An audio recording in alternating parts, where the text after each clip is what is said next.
Our next guest is widely regarded as the greatest diver in Olympic history. His mastery of the swan dive awed spectators worldwide, so much so that his Chinese fans nicknamed him the Swan Prince.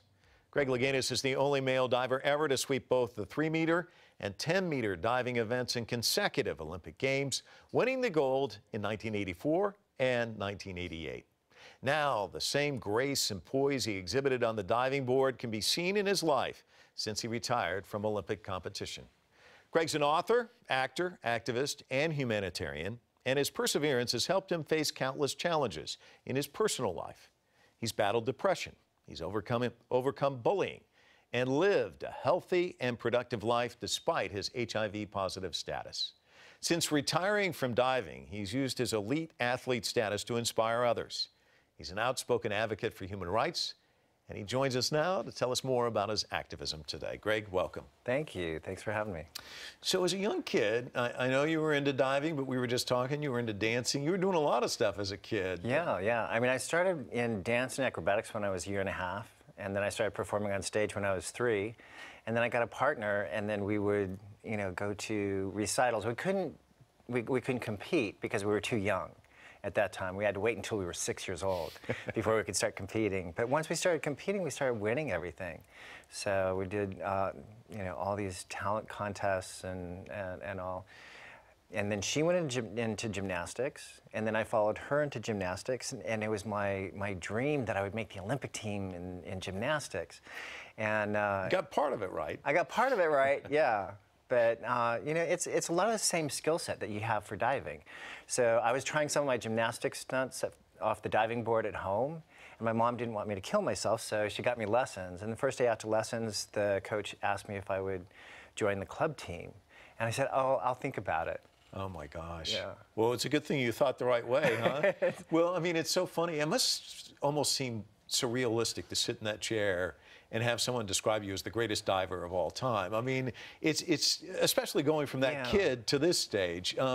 Talk to me about the progression, because it's not easy. I mean, you make it look effortless, but there's a struggle getting to that point, isn't there? I mean, you really have to commit yourself. Yeah, it is. I mean, to try to make something really, really difficult look like anybody can do it. There's a lot of, strength, and aesthetics. A lot of my dance background, I mean, that really enabled me to, bring out the aesthetics, of the sport. And, it's a lot of work. It's really a lot of work. But, the one thing that my coach, Ron O'Brien, always said, that, the only way that they're going to remember you is through your records, the records that you set. And, so we had performance goals. We had, goals to, break 700 on 10-meter platform. We had goals to break the number of national titles, Pan American Games, World Championships, all of these things. And, and so then, I went through my diving career, and I never would have thought, I always said that I always wanted to see my records beat. I wanted to see my records broken. And, and it's just amazing that so many of them are still there. Mm-hmm. Number one, I didn't expect to live this long. And number two, I mean, it's been, what, 20 plus years? Yeah, it's amazing. It's over 20, it's crazy. So when you win the gold, though, you're harboring a secret. I mean, you've talked a lot about this. How do you... I mean, you've got so much going on. You got to practice, you got to do all this, but then you've got to kind of lead 2 separate lives in some respects, too. I mean, that must have been very difficult. Yeah, it was, 1988 was really challenging because 6 months prior to the 88 Olympic Games, I was diagnosed with HIV. Also, I mean, it was my policy not to discuss my sexuality or sexual identity with members of the media. I mean, I was out to my family and friends, and also most of USA Diving knew about my sexual orientation. So, it wasn't really that much of an issue. It was just that I didn't discuss my sexuality, my sexual identity with members of the media. But HIV, at that time in 1988, that was a totally different thing. That was, a huge secret. In 1988, there was not a whole lot of compassion surrounding HIV. For a lot of people, they were saying, oh, it's killing the right people, you know, homosexuals, prostitutes, and IV drug users. And so there was this stigma, this judgment, and there wasn't a whole lot of education or awareness. And I was also going to a country, Seoul, Korea, that I would not have been allowed into the country had they known my HIV status. Wow. So, you know, this was during a time when they were talking about tattooing, you know, HIV, AIDS, people living with HIV, AIDS, and, you know, making colonies, you know, of HIV, AIDS. You know, it was crazy. You know, crazy time. when you think about it, it's not that long ago, and yet it seems isn't. like a lifetime ago. Yeah. Clearly not for you. I mean, you lived through it, but you've gone through so much in your life, and you know, you and I were just chatting before we started doing the program about your TEDx talk, and the labels that you've carried in your life, victim and survivor, and how you've kind of dismissed them all. I don't want you to do the whole TED Talk because that'll take too long, but kind of walk us through what your message was to the audience and tell us how it was received. Well, really, I mean, when it was based on my meditation. So when you start meditating, then you're trying to find your truth. So you start from the center, you're trying to find your truth, then you go through this veil of judgment. And then outside of that veil of judgment, then you have all of these labels. Nigger, retard, sissy boy, faggot, you know, all of these things. Olympic gold medalist, you know, New York Times bestselling author. You know, they're positive and negative ones. You know, but then when you work from the outside and working in, then the veil becomes forgiveness. And so you forgive yourself and others for all of those labels to be able to let them go. And then all that's left at the middle, at the center, is love. And going through all of the things you've gone through, I mean, the highs and the lows, you brought it up, you know, the gold medalist, HIV diagnosis, the bullying, and then the other, you know, being a best-selling author. All of this is part of the journey, I guess, in a sense, and makes who you are today. So you can't really get rid of some of it and end up being the person you are today, I guess, right? Right. I mean, I wrote an article for my Huffington Post blog, and it was, I almost want to thank the bullies in my life because they really helped shape who I was. Because all of those experiences, I wouldn't be the person that I am today. And I kind of like the person that I am today. I do too. I think they do too. Yeah. Human rights advocacy, that's very important to you. How did you get into that and why?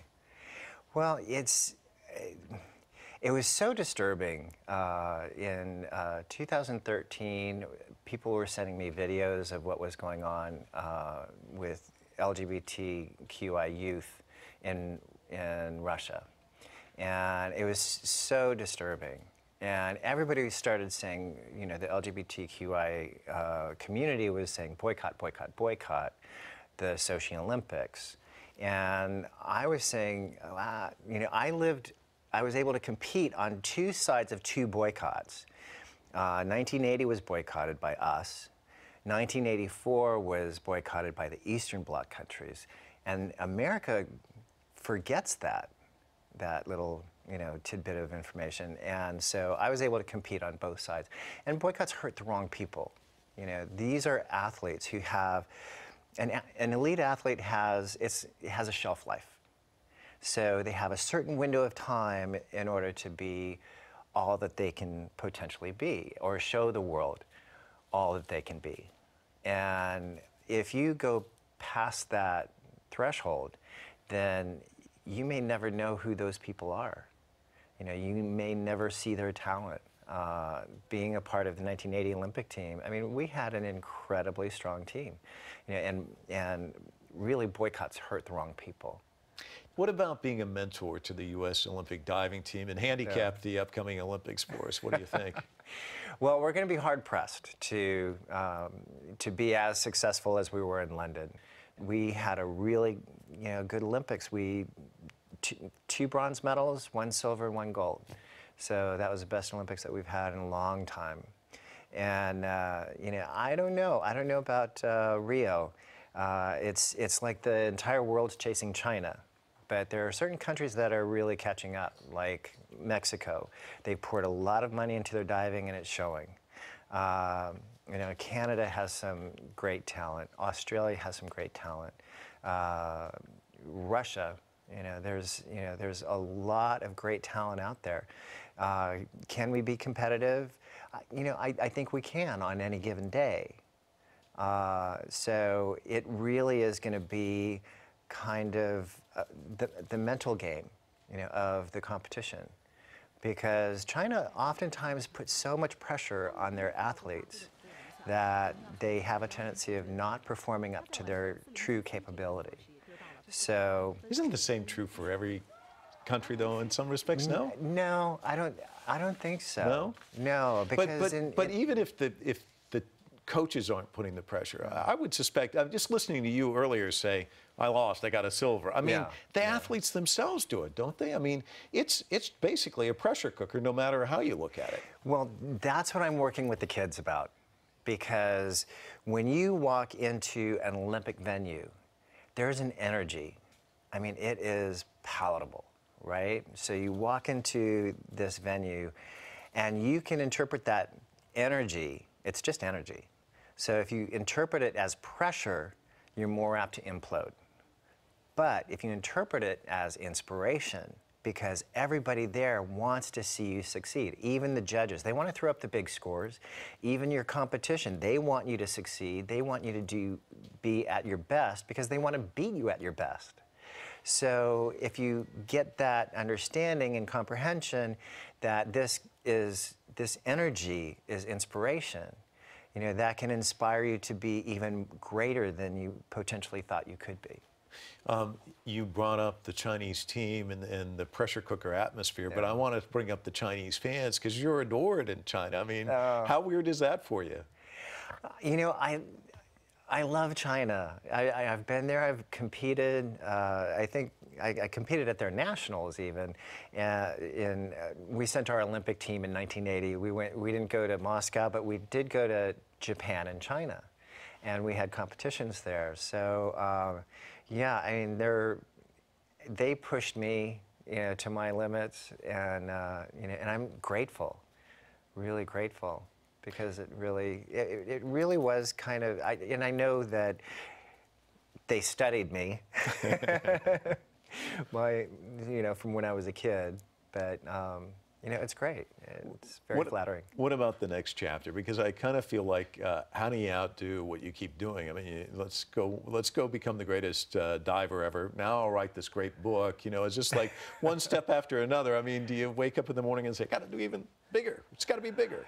Yeah, no, I don't. I don't. Those things happen, and you never know, because when I was writing Breaking the Surface with Eric Marcus, my co-author, I was thinking, oh my God, people are going to see this and just cringe, because I thought that I was sharing my weakness. It's not real manly to admit that you were raped. It's not really manly to say, I'm gay, and a lot of the things that I went through, sharing my suicide attempts, sharing being in an abusive relationship, sharing all of these things. And so I felt like I was sharing my weaknesses. But what I learned on the book tour was that by sharing my weaknesses, I was actually sharing my strengths. And it was so empowering. I mean, people who were coming up to me and saying, you saved my life. Or people coming up to me and saying, I used your book to come out to my parents, about my HIV status or my sexual identity, or, it was just so incredibly powerful. I mean, I remember I think we were in Atlanta, and one of the police officers, female, she was Amazon woman, beautiful Amazon woman, and she handed me a bullet, and she said, this is significant because the significance of this is I will take a bullet for you. Wow. And I was just like blown. I mean, we're both sobbing, it was like, and we just kind of held each other. It was like so sweet, but it was just really incredible, incredibly empowering. Wow. Greg, thanks so much. It's just been great talking to you. Really appreciate it. My pleasure. Thank you.